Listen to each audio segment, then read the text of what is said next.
everybody, I'm here today to show you these unique bar stools. You can see I've got a completed one here. These were gifted to me so I could show them to you. So they are super easy to assemble. It only has 4 pieces, and of those 4, you only need 4 screws. So let me just show you the 4 pieces. This is the hydraulic assembly. This is the bottom that's going to go on the floor. This is the lift that's going to go up and down and have your footrest on it. And this is the seat. You can see that the seat has a pad on the bottom, and then it has a nice curved back so it can be more comfortable. So there's one thing about assembling these that I have to tell you. Your hydraulic piece may come with a cap on it. If there is a cap on this, you must remove the cap. You have to remove it. Otherwise, your chair is not going to work. If you put together a chair and you're trying to think, why isn't it working? Why doesn't it go up and down? Take it apart and look and see if you removed this cap. So here's how you build it. You put this piece in here.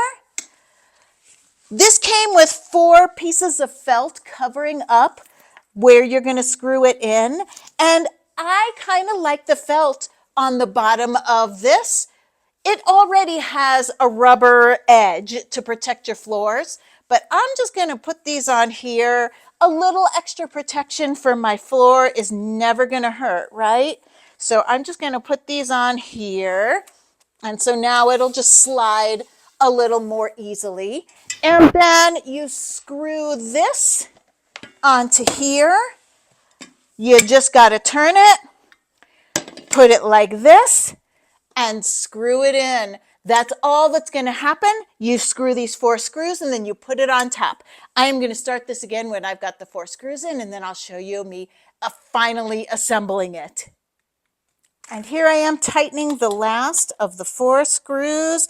This set does come with white gloves. Sometimes these things can be kind of greasy, and so the gloves help keep your hands clean and help keep you from getting stuff all over it. But once you've got this on, when you put it together, make sure you put the footrest facing where your legs are going to go over the edge. Don't turn it backwards because then the footrest will be at your back. And you just put it on top like that, and it is that easy. When you sit on it, you can lower it, you can raise it from the side, and then when I sit on it and put my weight on there, it can go back down. Here, I'll show you real quick how it works. Oh, this is kind of high. Oh, here we go.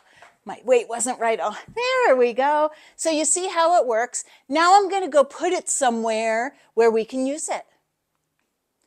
So here I am in my kitchen. These are perfect. We have this kind of overhang from our kitchen counter, and I really like to sit here instead of it at the table. I don't know why. I just like to sit here and look back over the kitchen. These fit perfectly. And of course, you can raise or lower them. Oops, I got the wrong side. Where is it? Oh, here it is. You can raise. If you want to be up a little higher, closer to the edge, raise it a little more.